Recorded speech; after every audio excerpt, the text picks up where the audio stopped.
आज की इस क्लास में जानेंगे पार्षद अंतर नियम में परिवर्तन। ठीक है, पार्षद अंतर नियम में परिवर्तन कैसे होगा। Alteration of articles of association. पार्षद अंतर नियम में परिवर्तन जो है कंपनी अधिनियम या कंपनीज एक्ट 2013 के अंतर्गत एक कंपनी को अपने अंतर नियमों में परिवर्तन करने के लिए जो है बहुत बड़ी जो है अर्थात बहुत व्यापक शक्तियाँ प्रदान की गई हैं। और अंतर नियमों में परिवर्तन करने के लिए जो है निम्नलिखित नियम लागू होते हैं। पहला हो जाएगा, अंतर नियम में परिवर्तन केवल विशेष प्रस्ताव द्वारा। कंपनी के अंतर नियम में साधारण प्रस्ताव के द्वारा जो है इसमें परिवर्तन नहीं किया जा सकता है। इसके लिए क्या करना पड़ता है, एक विशेष प्रस्ताव पास करना होता है, तब जाके कंपनी के अंतर नियम में परिवर्तन किया जा सकता है। दूसरा हो जाएगा, अंतर नियम कंपनी अधिनियम अथवा अन्य कानून के विरोध में नहीं होने चाहिए। अंतर नियम में परिवर्तन जो है किसी भी विधान के या कानून के विरोध में नहीं होना चाहिए। उदाहरण के लिए कंपनी के अंतर नियम एक कंपनी को पूंजी में से लाभांश वितरित करने का जो है अधिकार बिल्कुल नहीं दे सकते, क्योंकि कंपनीज एक्ट के द्वारा एक कंपनी को पूंजी में से लाभांश वितरित करने या देने के लिए क्या है, मना किया गया है, अर्थात मनाही है।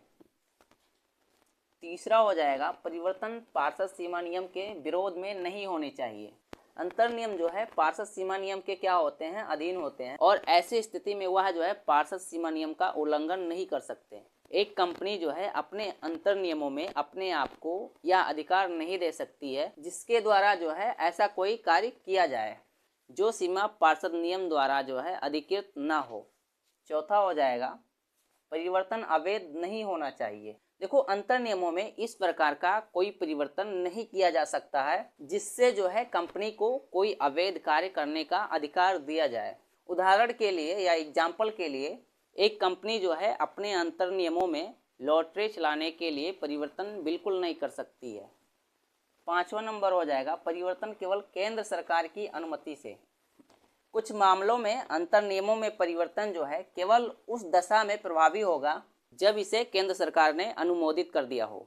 उदाहरण के लिए या एग्जाम्पल के लिए, एक कंपनी का पंजीकृत कार्यालय एक राज्य से दूसरे राज्य में परिवर्तन करने के लिए या परिवर्तित करने के लिए अंतर नियमों में जो है परिवर्तन ऐसी स्थिति में वैध नहीं होगा जब तक कि इसे केंद्र सरकार के द्वारा अनुमोदित ना किया जाए।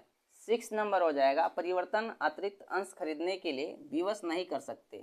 अंतर नियम में कोई परिवर्तन जो है एक सदस्य को अधिक अंश जो है लेने के लिए विवश करने के लिए ऐसी स्थिति में वह जो है प्रभावी नहीं होगा जब तक कि अंशधारी जो है लिखित में इसके लिए सहमत ना हो या राजी ना हो। ठीक है। 7 नंबर हो जाएगा, प्राधिकरण की अनुमति के बगैर सार्वजनिक कंपनी का निजी कंपनी में परिवर्तन नहीं।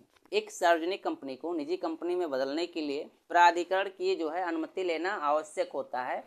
8 नंबर हो जाएगा, परिवर्तन कंपनी के समग्र रूप से लाभ के लिए सद्विश्वास के साथ किया जाना चाहिए। अंतर नियम में परिवर्तन जो है सदैव कंपनी के समग्र रूप से लाभ के लिए पूर्ण सद्विश्वास के साथ जो है किया जाना चाहिए। उदाहरण के लिए, कंपनी ने जारी किए गए अंशों के 90% अंशों के धारकों को अन्य 10% अंशों के धारकों के अंश जो है उचित मूल्य पर खरीदने का अधिकार को रोकने के निषेधाज्ञा जो है जारी कर दी, क्योंकि यह परिवर्तन जो है समग्र कंपनी के लाभ के लिए नहीं था बल्कि बहुमत अंशधारियों के लाभ के लिए था।